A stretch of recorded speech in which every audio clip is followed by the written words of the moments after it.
With some of the longer videos I make, I think it's really beneficial to just do smaller ones where I'm just showing the art process. So here is just the artwork with some commentary so that if you want to know how I did this, here you go. If you want to watch the full video, it's linked on screen in the description and also in the comment section. So feel free to check that out. Enjoy the video, and these posters are available on my ArtStage account for $1 digital downloads along with physical posters. So check that out. Alrighty, let's get into the video. Inking this piece was super fun and overall an enjoyable experience. I've mentioned it 1,000 times on the channel, but inking is my favorite medium. I love to work in this medium, but the thing about ink is so versatile and there's so much you can do with it. Now, one thing I want to explain is some of the techniques and the methodology of the inking process. For one, the methodology. You see, when I went into inking this project, since I already inked something beforehand, being the raft piece that was very similar, almost identical in the same concept, I knew what I needed to do. For one, I couldn't use my dip pen because I wasn't going for extreme line variety. It was definitely still in my thought process when making this piece, but it wasn't the main focal point. That's why there's not a lot of line variety. It's actually more similar to a French comic, which has very minimal line variety. There is a specific name for it, I just don't know it off the top of my head, so I do apologize. When it comes to traditional comic book inking, especially in America, in Japan, and for my style, I like to incorporate a lot of line variety, which is why I still use my dip pen, because I'm able to create a lot of dynamicy and the illusion of a three-dimensional form on a 2D paper. Here's the thing though, I didn't need to do that with this piece, because I'm actually sacrificing the line variety and the inking so I could have a good foundation to do the gouache on top of. If I made the line variety too intense, it would actually be really distracting. So that's one of the key things there. And also one of the differences between an artist and an illustrator, because as an illustrator, I'm actually putting the piece before my normal techniques, giving this what it needs to shine in the best way. Now, because of that, the tools that I used were only 4 microns, my 05, 03, 01, and 005, and I used the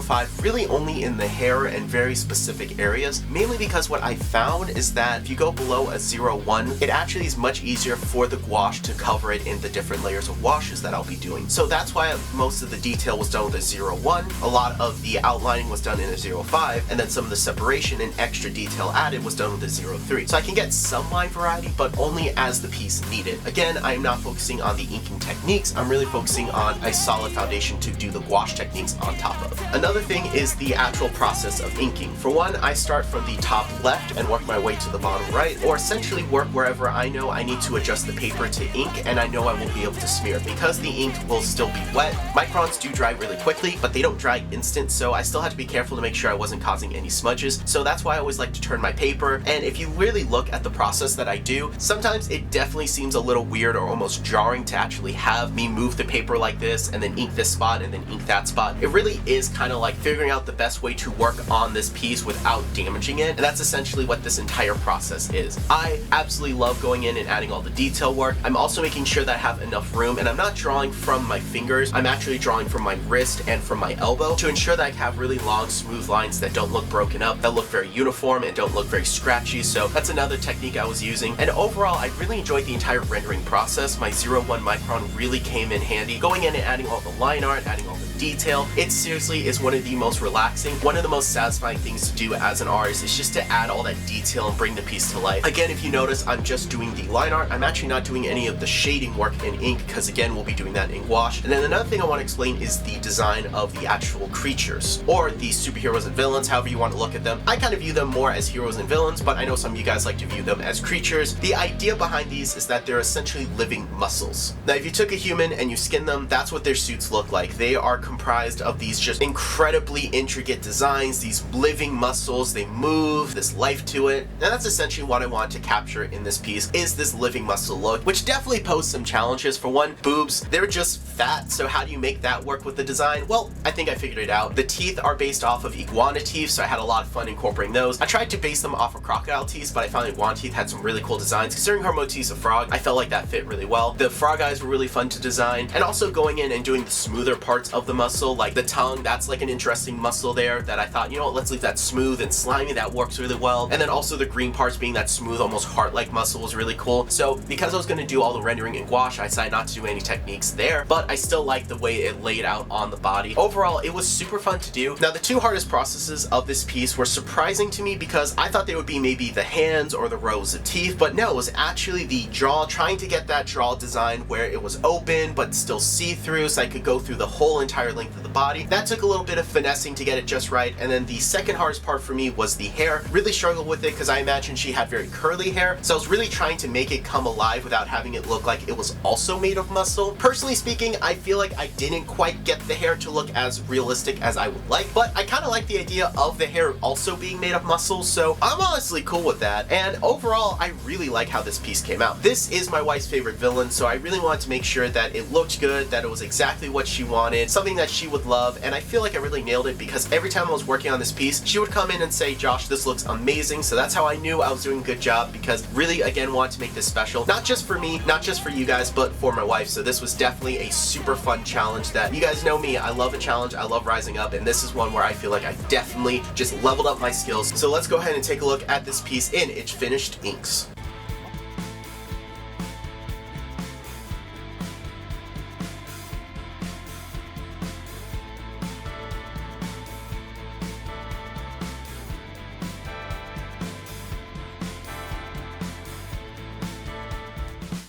The first step to any good gouache painting is the underpainting. This is where we go in and set our values, our tones, the overall mood and feel of the piece, and I knew exactly what I wanted for this one. This was a quick process, not gonna lie, but it's super important. And I decided to go in with a nice mixture of Holbein leaf green and a little bit of Daniel Smith phthalo yellow green to create the perfect shade of this toxic, bright, slightly yellow green, and I just went crazy on the paper. I'm not worrying too much about coloring in the line. I'm just getting it down there because I clean it up, cover it up later, but I wanted to get that feeling, that values, and overall the mood of the piece across. One thing that I did in the previous one I did was I did a base of red for my wrath drawing, and that added this warm element to everything, an intensity that really carried with the character and the overall feel that I wanted. Here, I wanted it to be very sick, very kind of disgusting, very toxic, and that came across perfectly with the colors that I mixed. I'm going in and I'm really just applying it heavy. I'm not worrying too much about lighting just yet because this is my underpainting, this is my base coat that everything else will go on top of, so I have plenty of time to refine it, but I just want to get it on the paper as my first very important step to this piece. After the underpainting had plenty of time to dry, I decided to go with my masking fluid to mask off very specific key areas. Now the masking fluid that I'm using is Previo. It's one of my favorite ones. I've been using it for years. Some people like it, some people hate it. For me, it gets the job done. And the reason I'm going with the masking fluid on the slime, the teeth, and the eyes is because I want to preserve them in a very specific way. For one, the intricacy and design of the slime makes it very easy to cover up with whitewash when I go to clean up the background, but the teeth are just really small and there's so many of them, it's going to be really difficult to work the different areas around it without accidentally covering them up. And I wanted something very specific for that. You see, I didn't want to have a lot of green or liquid charcoal on the teeth. I wanted to do something really unique with them, so that's why I'm preserving them. And then for the eyes, I had a different plan for that I want to preserve as well. Because I'm going to go in these areas with different gouaches and some watercolor mixtures and really kind of go in and refine them, it's really easy to just kind of go out of the lines with watercolor. It's really easy to be loose with it. And because of that, I wanted to make sure that these areas were preserved in a very nice way. Now, this process only took about 37 minutes, so it wasn't super fast, it wasn't super quick, but overall, it was a necessary step that made sure that these pieces were protected and that I could really go in and be loose when I needed to be, but also still be precise and not to worry too much about losing or covering up elements that I need to preserve for the future. Because while gouache is an additive and subtractive medium, I still am using the gouache as if it is a watercolor, and it's definitely going to be more on that additive medium because I want to keep my line art, I want to keep my ink work, so this is just some of the things that you have to think through when you're working with these mediums. Overall, really happy with how this step came out, even if it did take a little longer than I would like, but hey, that peace of mind is 100% worth it because I was able to create something really beautiful, and this step was super important in that. After giving the masking fluid about 30 minutes to dry, I decided to go in with my quill and a little bit of liquid charcoal and just put down some color. During this process, I'm not worrying about staying in the lines because again, I clean it and I'm really just putting down the initial layers and I'm slowly building and refining it, and that's the key to this process, is while gouache is definitely an additive and subtractive medium, it's one that you can still build up, it's one you can still make work, it's one that you can have a lot of fun with, and essentially, that's just kind of what I'm doing. I'm having a lot of fun bringing it to life, putting the colors down. This is really where you can see the piece come to life, and I'm doing my shading and my shadowing, and I'm really doing my highlights as well, and I'm having a lot of fun during this entire process. This took about 1 hour and 8 minutes to get the initial layer of liquid charcoal down, and I still built and refined it, so I'm not saying I did it all right here, but this was a really enjoyable, fun process where, again, I'm just going in and I'm bringing the piece to life. I'm almost sculpting with the actual paint where I'm adding those light values in, and it's super fun. Again, I'm going in with the watercolor mentality of I'm really just adding onto the piece. I'm not going to be subtracting. I'm going to be making those darker values darker, and that's the only direction I want to go. And I'm constantly referencing my original reference because I want to make sure that the lighting that is in that piece is here, and then I'm matching it to give it that life. I don't want to work harder by having to think about that, which is weird as that sounds, but I'm kind of taking the shortcut of just using the natural lighting and the shadows that are in my reference into this piece. Yes, I built upon it. Yes, I added fantastical elements, so I do have to think with those, but still, I'm just kind of using these as a guide to really go down and put my values in. And one thing about gouache that I really want to just highlight about the medium, not only is it super forgiving, brush strokes look really good with it. In acrylics, in oil, in watercolor, sometimes the brush strokes just don't look right. In gouache, it's always good to see the brush strokes because that gives it that human element. I wasn't afraid to just keep some of those strokes in there. I wasn't afraid to keep that human element in because I'm human. I painted this by hand, and I want to have that relatability, that aspect in there, that tactical feeling. The fact that this isn't just something done on a computer, this is something done by hand, and I want that life to be in the piece. So I'm not afraid to have those mistakes in there because it gives it character. I'm also not afraid to switch up brushes as I need to because I'm going in initially with my quill, but then I also go in with my round 3 and my round 4s and my round 1s when I need to, just to build up a little bit extra detail, work the paint in a specific area. Again, I'm just making sure that those values are in there, and I'm making the areas that need to be dark as I can. It's a long process, but it's one that I enjoy, and while it can be definitely tedious, and I did go back and forth and work some areas maybe a little too much because it definitely started to lift on the paper. So I had something that I was super proud of, and I just need to keep bringing it to life and keep refining it, but just do it in layers so that I can stop, see the piece, and make sure that I was giving it the intention that it needed in its specific spots and steps. After finishing with the liquid charcoal, I decided to go in with all of my green gouache, and I had a lot of fun with this process because this is really where I would add to bringing this piece to life, the rendering, the detail. Now, I mentioned that the idea of these suits are that they're living muscles. That's essentially what these creatures are, but the colored parts of them are meant to emulate your heart muscle, the smoothest and strongest muscle of your body. So when it comes to rendering this in the gouache, it always proposes a challenge, but it's a fun challenge that I really enjoy. Going in and creating texture with my brushes, smoothing it out, and creating that lighting that goes hand to hand with what I lay down with my liquid charcoal. And overall, this was an incredibly fun process. Working with gouache can be boiled down to you're working with an opaque watercolor medium, and while that is a greatly oversimplified version of what gouache actually is, in actuality, it is a far more versatile, really in-depth medium that there's so much you can do with it. There's so much that really it's capable of, and I love taking advantage of it with some different paint to water ratios. I did notice that when I was using some of my green Holbein gouaches, they were really railroading as they dried, so I had to really go in and layer them down. And again, with my technique, I am going light to dark, even though I don't have to do that with gouache. It's still something that I personally like to do. So I'm really taking my time, building up my shadows, really getting that whole sense of depth and shading down, and it's a really fun and enjoyable process. I'm also switching brushes quite regularly. I'm either using my round 3 or my short liner or my quill. This is a process that definitely is one where you really want to have a lot of different tools in your tool belt just to execute what's in your head, and really kind of sculpting the gouache as if it was light to create that illusion of depth. And this was one of the more time-consuming processes of this piece, but it was one that was definitely well worth it. Even though I did get the majority of the green coloring down, I still will be going through and refining it still in the future processes. You can even see in here I did go back and touch up a little bit of the liquid charcoal just to add more depth. So that's one thing about this medium and these projects is you can always go back and add more. There's really no way to know when to stop, so having some self-control and knowing when you've rendered something out enough is just key for these projects. But yeah, absolutely love how all of the green came out on this, and we're going to keep going further with the next stage. After I was happy with the liquid charcoal and all the green areas on her, I decided, you know what, let's go ahead and take a break, but let's not stop working on the piece. Let's go ahead and cover the background with white gouache so I can really clean it up, and that would also make her pop more off the background, giving her a different contrast of looks against the stark white gouache. And I have to say, I was really happy with the look of it. While it did take incredibly long at 2 hours and 47 minutes, that was time well spent because it just made the piece look that much cleaner and also gave her that necessary context that I really wanted her to have. Now, the reason reason it took so long was because there were so many intricate parts to it. For example, we have hands, teeth, slime, tongues, drool. There's a lot of different things that I need to go in and very carefully use my liner brush to go in with that white gouache to make sure that I wasn't covering the actual figure. Luckily I didn't, but if I did, gouache is such a forgiving medium that I could easily just reactivate that layer of white gouache and remove it, or I could just paint on top of it. And that's what I love about this medium, is how easy it is, how versatile it is, what you can do with it. And while again it did take the longest to clean up that background, I felt like it was time well spent because it allowed me to take my attention away from her but still keep her in the foreground, what else I need to do with her, but not feel like I am hyper fixating or hyper focusing, that I'm really trying to look at the piece as a whole and figure out what it needs. And that's really why I waited for this stage to go in and cover the background. Some of you are probably thinking, hey, you could have done this sooner. Some of you are probably thinking it should have been the last step. Either way, I think it was perfectly placed where it needed to be to just give me that little break and that little time to just reevaluate and formulate a plan for the next stages.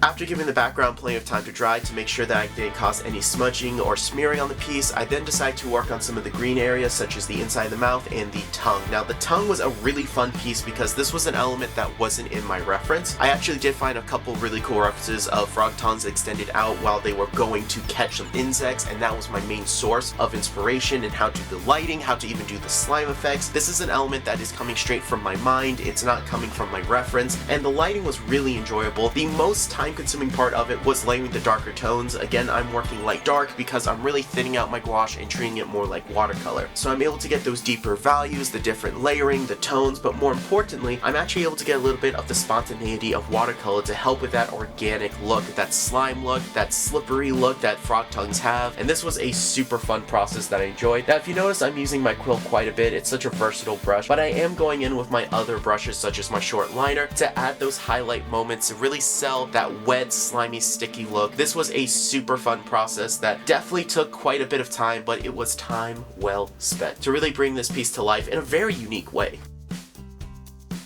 After getting the inside of the mouth and the tongue to a point where I was really happy with, I grabbed my cement pick upper and cut it not in half, but just enough of a sliver that I could use as if it was a pencil, and decided to remove all of the liquid masking fluid. Now this wasn't a time-consuming process, but it's definitely a nerve-wracking process, mainly because I was really nervous that I would rip the paper or I would pick up layers of the gouache that I placed down. While that has not happened in the past, it was definitely something that was in my mind just because I already invested so much time in it. I just didn't want it to get ruined and have to start over. Luckily for me, the worst that happened was I just had to go over some of the line art, mainly in the teeth and in the eyes that I drew, because the liquid mask fluid really liked to pull up those areas, but the paper wasn't damaged. There was no significant loss outside of just some line art that could easily be fixed, and this process, while nerve-wracking, didn't take that long. It was about 30 minutes to remove everything and to also fix those areas, so this was time well spent and allowed me to focus on the next area of this piece. Now that the liquid masking fluid was removed, I can go in and start painting those elements that I purposely alienated from the rest of the piece because I wanted to play off of that underpainting in a different way. Going for the slime, it was really tempting to make it just a slight gray or just a yellow, but I really thought keeping the green theme would work, and I was really glad I did. Though I did keep the green a little more on that yellow side just to kind of sell that toxic, sick look that I was going for. Now, I pretty much only used my short liner brush for this because of all the intricate details in small areas, but this was a really fun process to do. Now, I'm actually not trying to follow light when I'm doing this because it's a thick viscous slime. I decided to just kind of go with the flow of the slime, so I'm not really paying attention to lighting in a more realistic way. I'm definitely going for more of a impressionistic way. I really think that works, and it definitely continues that tone and feel of the piece. Gets so toxic, in fact, it actually doesn't follow the normal laws of physics. So that was kind of the thought process there. Really liked how it came out. I really am happy with how the green mixed, how the gouache is thinned out. This was a super fun process, as this whole entire process was, but this one for some reason was one where I could just be a little more loose and just have a little more fun placing things down and not worrying too much about those accurate lighting and accurate physics.